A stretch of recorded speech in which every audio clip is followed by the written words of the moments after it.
Nah, di sini coba kita ganti S. Nah, di sini akan muncul peringatan. Jadi inputan yang kamu masukkan salah pastikan berupa angka. Jadi ini membantu banget buat eh, kalau misalkan di roadmap data science itu mungkin data engineer gitu ya dalam mengolah data agar datanya tetap konsisten gitu. Jadi kalau misalkan gitu kan kita minta kita inputnya tetap angka, terus kita retry nggak bisa nih, kita harus masukin sesuai inputannya. Tuh.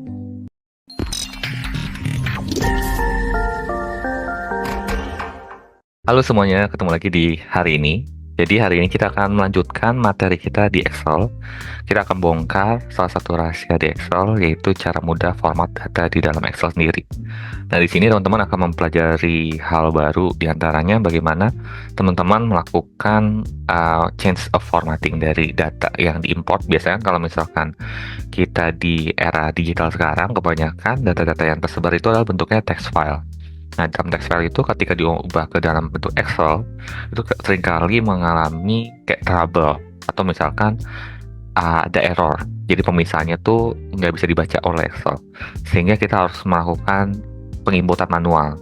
Nah, sebenarnya ada salah satu tools yang bisa kita gunakan untuk melakukan formatting di dalam Excel sendiri, yaitu mengubah format text file tersebut menjadi data table di dalam Excel sendiri.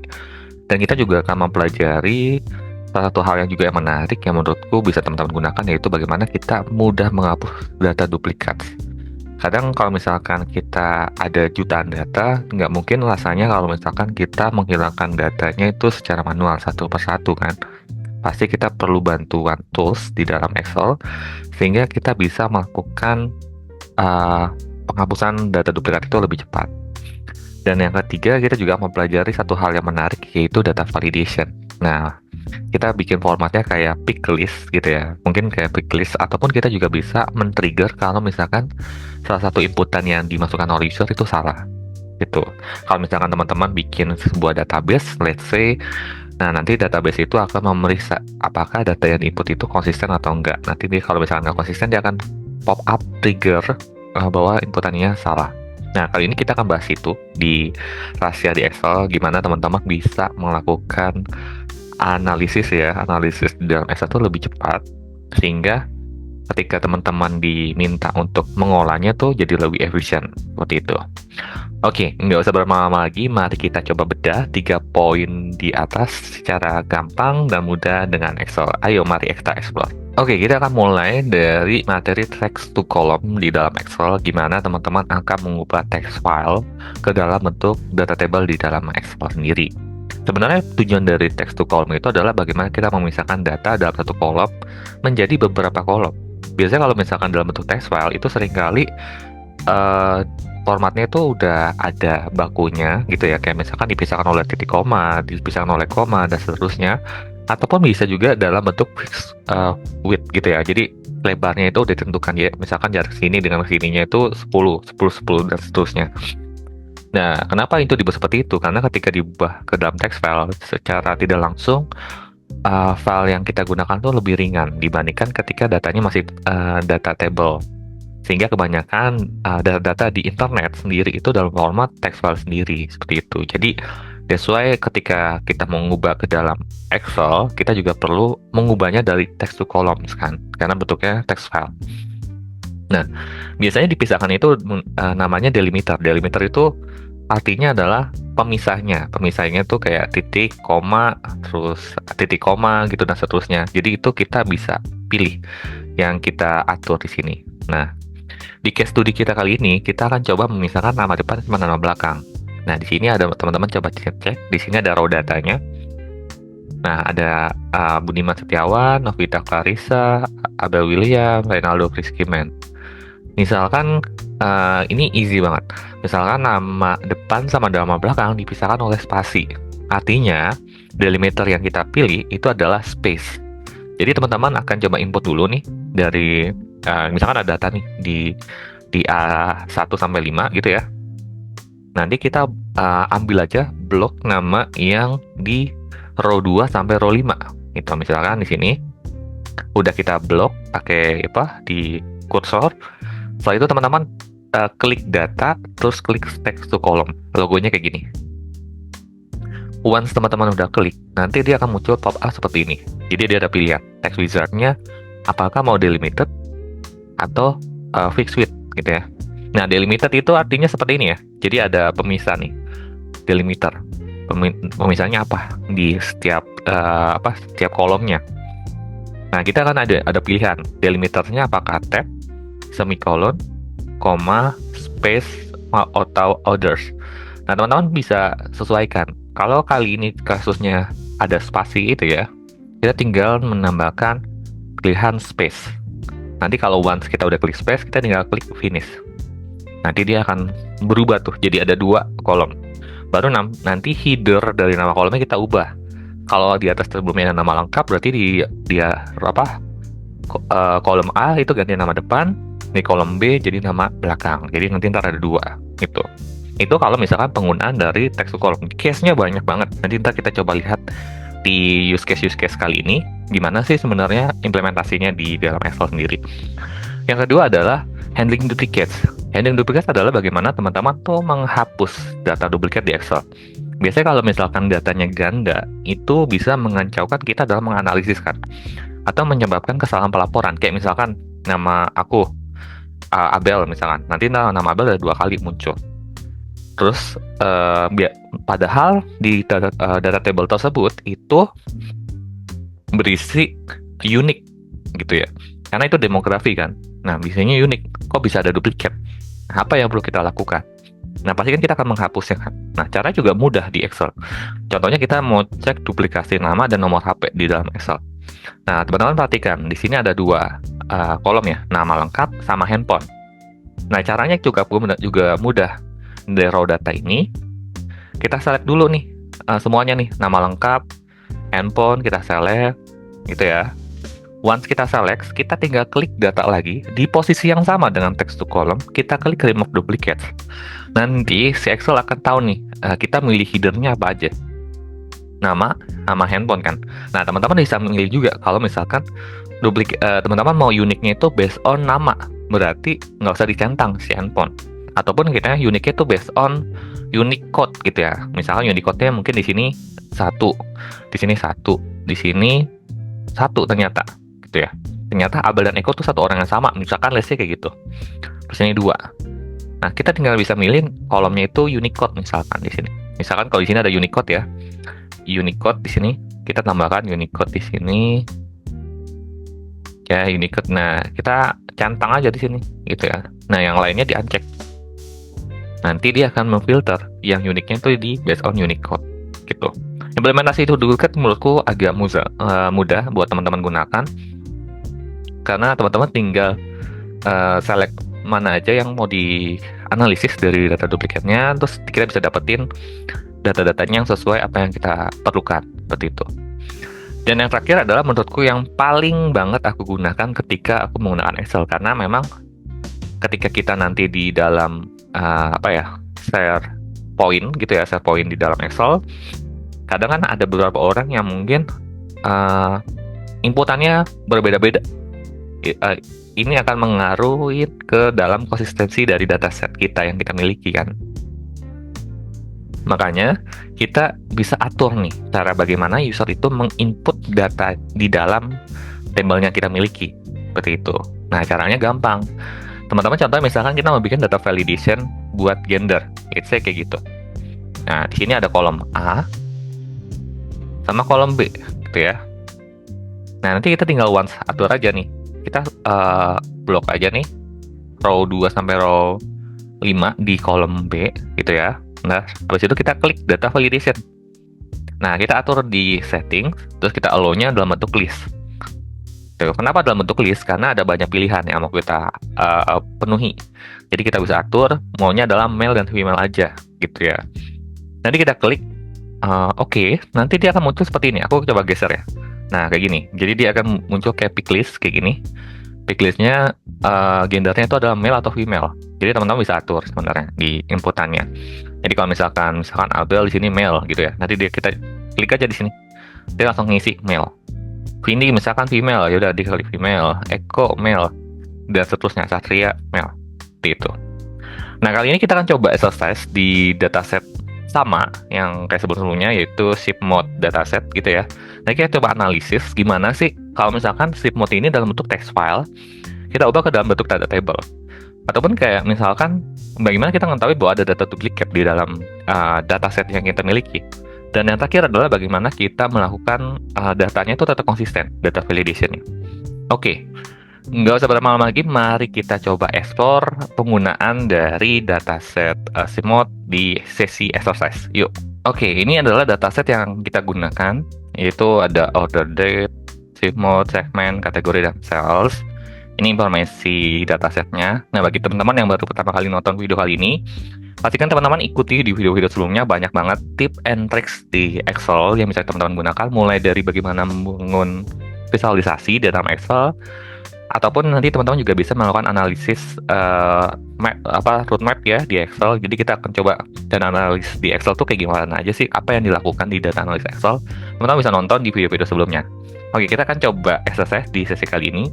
Di sini kita ada punya ada beberapa DA ya. Ada DA1, DA2, DA3, DA4, DA5 sama DA6. Kita akan coba selesaikan satu persatu, one by one. Teman-teman bisa ikuti tutorial kali ini. Nah, kita coba cek ya use case-nya seperti apa. Nah, di DA1 di sini kita akan mengenal text to column. Di dalam text to column ini, teman-teman bisa baca dulu. Pastikan data berikut ini ubah menjadi data table dan hilangkan kolom kategori. Oke, di sini ada data set ya. Di sini totalnya ada 8. Nah, kita akan menggunakan bantuan namanya text to column. Nah, kalau ketika kita lihat dari datanya, data dipisahkan oleh apa, teman-teman? Dengan koma. Jadi kita bisa milih text to column di sini.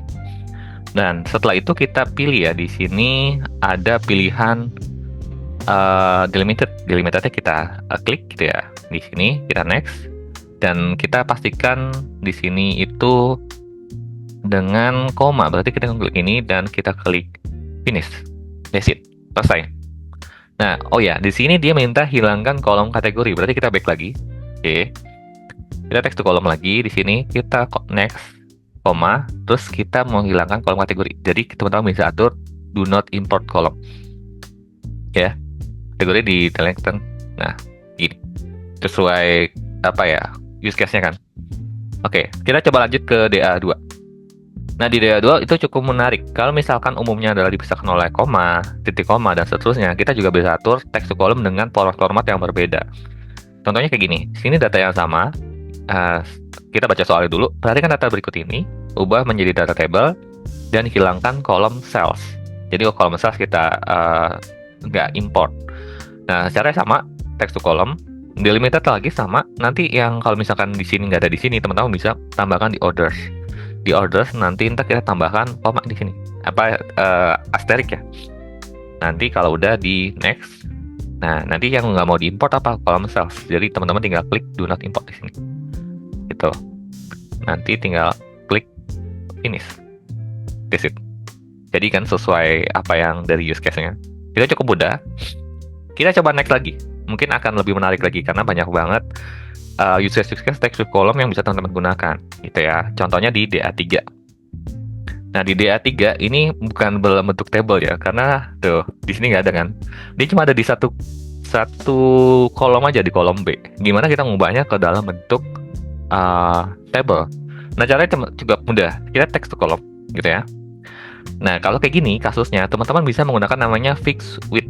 Jadi posisinya itu akan sama kan, jarak-jarak space-nya. Jadi kita bisa ngambil space ini, space ini, space ini, space ini. Karena ini nggak ada pemisah, delimiternya nggak ada.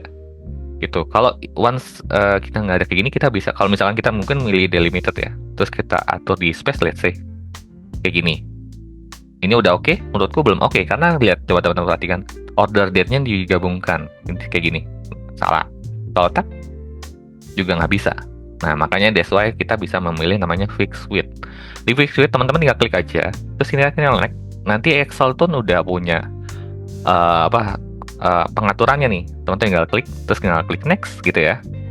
Terus tinggal, karena kita nggak butuh order date, kalau order date kita take out gitu ya, kita tinggal klik aja order date-nya, terus do not import. Nanti kalau udah, kita klik finish. Nah, jadi gampang kan caranya? Itu teman-teman bisa implementasi. Jadi kalau misalkan nanti teman-teman ketemu namanya text file yang banyak Ini mungkin aku contoh cuma 8 row. Bayangkan kalau misalkan ada berapa juta row, pastikan teman-teman cek nih delimitednya, fixed width-nya, apakah polanya kayak gimana. Ketika kita mengubah ke dalam bentuk data table, pastikan teman-teman mengetahui pola dari datanya. Apalagi text file itu kan polanya biasanya mirip ya dalam satu sequence. Jadi teman-teman perhatikan di situ. Kalau dalam satu sequence mirip, ya udah kita mau aturnya mau pakai apa? Apakah mau pakai delimited, fixed width, atau segala apa yang mau kita gunakan. Seperti itu, tinggal teman-teman atur. Kita lanjut ke DA4. Di DA4 kita akan coba belajar hal baru, yaitu remove duplicate. Kalau misalkan dengan kasat mata aja, ketika kita melihat data ini, menurut teman-teman mana yang duplicate? Aku bisa melihat di sini ada beberapa duplicate. Di antara yang ini dan yang ini ya, ini duplicate. Itu kalau misalkan datanya cuman berapa nih? Cuma 11. Easy ya. Ketika kita lihat, oh ini delete manual is okay, nggak apa-apa. Ataupun cara termudah yang bisa aku lakuin adalah aku coba namanya short. Biasanya kayak gini. Di filter dulu, klik filter. Saya bentar di sini klik filter. Diklik filternya. Nah, udah klik filternya, terus aku biasanya lakuin short. Nah, ini kan kalau gini kan dia udah kelihatan nih. Sama ya. Ini sama. Oke. Itu bisa kamu teman-teman bisa langsung delete ya di sini. Kayak gini, delete. Set gitu. Tapi bayangkan kalau misalkan datanya itu banyak banget, bahkan bisa jutaan atau ribuan data, dan teman-teman nggak mungkin pakai cara manual untuk melakukan delete-nya satu persatu. Kita bisa ada bantuan namanya remove duplicates. Nah, teman-teman tinggal once klik aja di sini. Sebenarnya tinggal kita blok datanya di sini, termasuk header-nya ya. Header-nya kita klik gitu, terus kita klik remove duplicates. Nanti dia akan muncul nih beberapa item yang mau bisa dihapus. Kita mau milih semuanya atau beberapa indicate aja. Let's say kita mau milih semuanya, semua list header-nya, ya udah kita tinggal klik OK. Dan tara, semuanya langsung hilang. Yang duplikat itu langsung kehapus. Jadi benar-benar data yang kita masukkan adalah unik. Jadi teman-teman nggak usah worry untuk satu persatu ya nge-delete-nya. Seperti itu. Nah, sekarang coba kita lihat hal baru, yaitu bagaimana teman-teman menghandling data validation. Dalam arti bagaimana kita menjaga konsistensi data yang kita miliki. Nah, di DA5 ini kita akan catur gimana caranya kolom cells itu nggak boleh loh isinya dalam bentuk huruf atau string gitu ya, atau harusnya adalah angka aja. Nah, caranya gimana? Caranya gampang banget. Teman-teman kalau kayak gini case-nya, kita blok aja yang mau dia tetap jadi huruf apa aja. Nah, kita klik data validation di sini. Nah, karena di sini ada beberapa settingan yang teman-teman bisa pilih. Jadi kita pilih dia itu adalah whole number, terus di sini adalah greater than or equal to. Jadi cells kan nggak mungkin minus kan? Ya, ini asumsinya namanya perusahaan cuan gitu ya. Jadi dia cellsnya selalu di atas 0, jadi nggak pernah minus. Artinya kita bisa atur nih, minimumnya adalah 0 gitu ya. Jadi selain itu dia salah. Nah, dia akan input message. Nah, input message-nya adalah ketentuan. Soalnya silakan masukkan angka saja ya. Atau kalau misalkan user salah input, peringatan. Inputan yang kamu masukkan salah. Pastikan berupa angka. Oke, kalau udah tinggal kita klik OK di sini. Nah, di sini coba kita ganti S. Nah, di sini akan muncul peringatan. Jadi inputan yang kamu masukkan salah, pastikan berupa angka. Jadi ini membantu banget buat kalau misalkan di roadmap data science itu mungkin data engineer gitu ya, dalam mengolah data agar datanya tetap konsisten.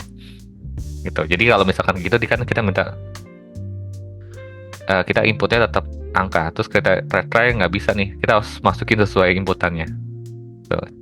Lalu muncul problem yang sama seperti itu. Itu kalau misalnya kita mau atur agar di kolom cells itu hanya terisi angka. Nah, sekarang kita coba lihat di DA6. Di DA6 lebih menarik lagi. Ada beberapa list gitu di kolom kategori. Pastikan inputannya itu sesuai apa yang di list kategori itu.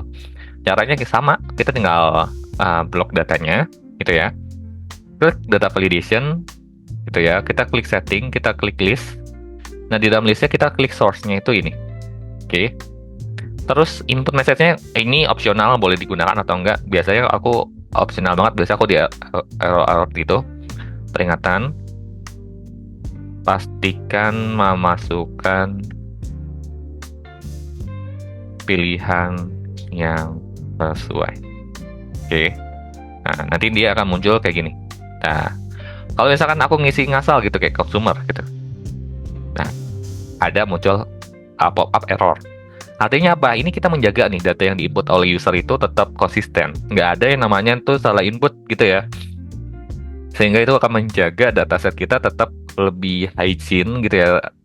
Tetap ready to use dan inputan-inputan yang anomali-anomali itu bisa kita atur. Oke.